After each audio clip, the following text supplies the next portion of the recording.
Et nous ouvrons à présent la page religion de votre journal. Le dimanche 12 décembre dernier, à l'initiative de la présidente de l'Assemblée nationale française, Yael Braun-Pivet, et de son homologue du Sénat, des milliers de Français ont marché pour dire non à l'antisémitisme et dire leur soutien à la communauté juive mondiale et précisément celle de France.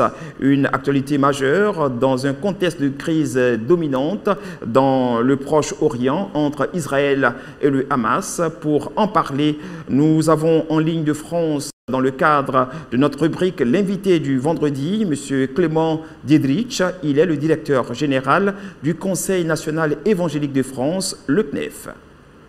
Shalom, M. Dietrich. Bonjour, bonjour. Comment allez-vous? Écoutez, je vais bien, grâce à Dieu, merci. Voilà, merci de nous accorder cette interview. Alors, à l'initiative de la présidente de l'Assemblée nationale de France et de son homologue du Sénat, la France a marché le dimanche 12 novembre dernier pour dire non à l'antisémitisme, démontrant ainsi son soutien à la communauté juive. Dites-nous, qu'est-ce que vous évoque cette marche? Écoutez, moi, ce qu'elle évoque d'abord, c'est que, heureusement, la France n'a pas oublié son histoire. Vous savez qu'on a extrêmement souffert, et les Juifs en particulier, pas que les Juifs, mais en grande majorité les Juifs, de la guerre de 1939-1945, avec l'oppression nazie, et les milliers et des milliers de Juifs qui ont été déportés. Et je crois que là, il y a eu un rassemblement du peuple français pour dire on n'a pas oublié ça et on ne veut pas l'oublier pour que ça ne se renouvelle pas. Je pense que c'est essentiellement ça qui nous a porté à assurer cette marche contre l'antisémitisme. Alors, cette marche a vu la participation de plusieurs responsables chrétiens, protestants comme catholiques. Est-ce l'expression de l'unité du corps du Christ face à l'explosion des actes anti-juifs en France? Alors, je ne pense pas qu'il faut y voir une expression théologique de cette unité du corps de Christ, parce qu'il n'y a pas eu franchement de concertation à ce sujet, mais je pense que c'est plutôt l'expression de notre humanité commune avec l'ensemble de la société humaine. Nous pensons que le peuple, que les chrétiens, tous citoyens du royaume des cieux qu'ils sont aussi des citoyens de leur peuple, et ils ont une présence dans la sphère sociopolitique pour dire que nous sommes aussi nous-mêmes concernés par cette question-là. Mais alors pour les chrétiens en particulier, et en tout cas pour le CNEF, nous pensons que le peuple chrétien a été greffé, comme le dit Paul dans l'Épître aux Romains, a été greffé sur l'olivier juif, et que voilà, nous existons grâce à cet olivier, et donc nous devons avoir un respect, une reconnaissance envers le peuple juif, et en distinguant bien le peuple juif des gouvernements d'Israël. C'est pas la même chose. Et quand Paul nous dit qu'il voudrait même être maudit et séparé du Christ pour ses frères juifs, on voit l'amour qu'il portait à son peuple, et nous devons nous aussi avoir ce respect envers le peuple juif. Donc je pense que c'est plutôt là qu'il faut rechercher notre participation à cette marche sur l'antisémitisme. Alors, plusieurs milliers, j'allais dire plus d'un millier d'actes antisémites ont été recensés en France depuis le 7 octobre, date de l'attaque du Hamas contre Israël. Qu'est-ce qui, selon vous, pourrait expliquer cette explosion d'actes anti-juifs en France? Alors, j'ai parlé de la question de l'antisémitisme au moment de la guerre 39-45. Je pense que là, la raison est tout autre. La raison, pour même l'analyse, on sait malheureusement que dans beaucoup de pays musulmans et au milieu des musulmans, pas tous les musulmans, mais il y a une vraie éducation à la haine contre Israël, et que quand il y a un contexte d'hyper-violence qui met toutes les émotions dehors, on ne peut pas ne pas s'attendre à ce qu'il y ait aussi une manifestation beaucoup plus grande de l'antisémitisme de ce côté-là, malheureusement, et qui est tout à fait injustifié, parce que tout le peuple d'Israël n'est pas, habitant Israël, n'est pas pour cette guerre. Et en même temps, il faut savoir que d'autres pays ont favorisé cette explosion antisémite simplement pour déstabiliser le peuple français et le gouvernement français. Alors, est-ce que vous pensez que cette guerre en Israël fait partie des signes eschatologiques dont parle la Bible? Alors, je pense qu'en tout cas, elle doit être prise en compte dans cette perspective-là.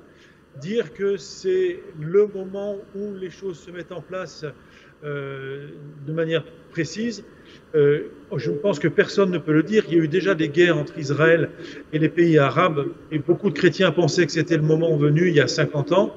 Ça ne l'était pas. Mais je crois qu'en tout cas, il faut d'une part beaucoup prier, notamment pour les chrétiens palestiniens qui sont mal vus par Israël parce qu'ils sont palestiniens, et mal vus par les Palestiniens parce qu'ils sont chrétiens. Je crois que notre prière doit aller particulièrement vers eux, mais vers tout le monde.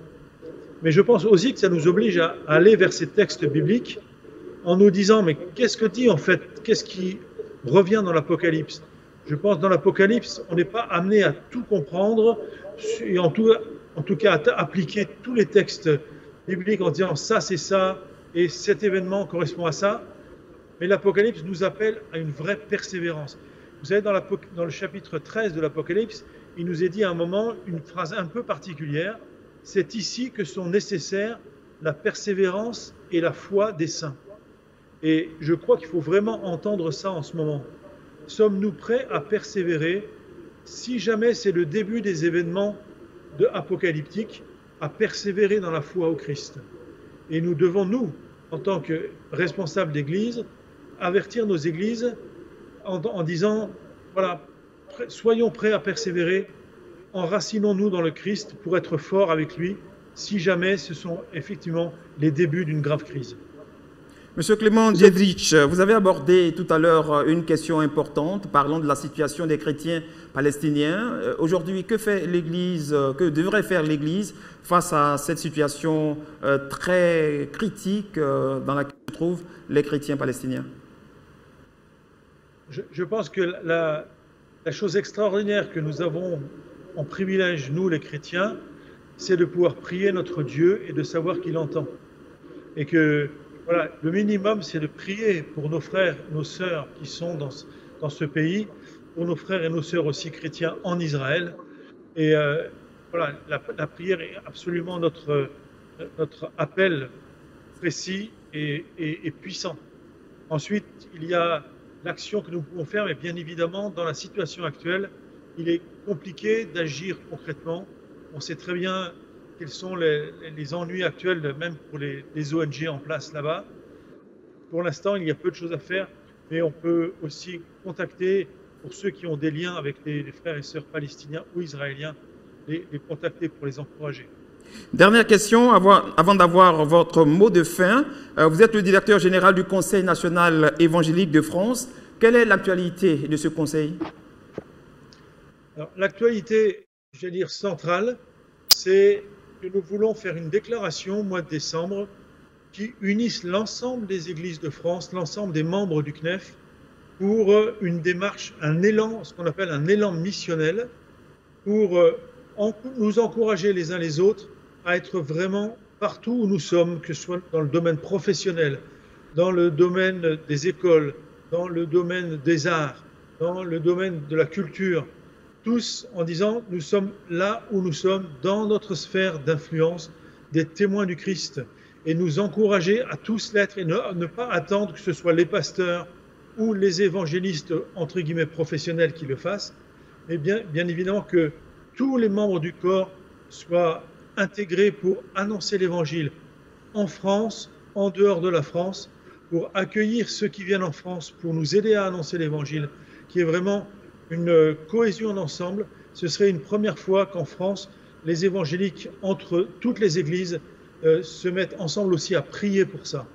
Et nous croyons que Dieu écoutera nos prières et fera réussir nos actions. Parce que, ce sera mon mot de la fin, nous croyons qu'il faut toujours mieux connaître le Christ et le faire connaître. Mais vous savez, le Christ, avant de dire « allez et faites de toutes les nations des disciples, les baptisant et leur enseignant à garder toutes les choses que je leur ai commandées. Il a dit une phrase qu'on oublie trop souvent. Il a dit, avant de déclarer ça, il a dit « Toute autorité m'a été donnée dans le ciel et sur la terre. » Et c'est à cause et grâce à cette déclaration que le Christ est le Tout-Puissant, le vainqueur, que nous pouvons, nous, annoncer l'Évangile. Et qu'on y va sous la protection du vainqueur. Et vraiment, ce serait mon mot de la fin. Soyons toujours persuadés que ce soit dans votre pays, dans le nôtre, que le Christ a remporté la victoire. Merci infiniment, Monsieur Clément Diedrich. Je rappelle que vous êtes le directeur général du Conseil national évangélique de France, le CNEF. Merci de vous être prêté à nos questions, malgré votre emploi du temps très chargé. Merci infiniment et recevez encore une fois tous les remerciements de la Direction générale de Lumière du Monde Télévision. Merci infiniment.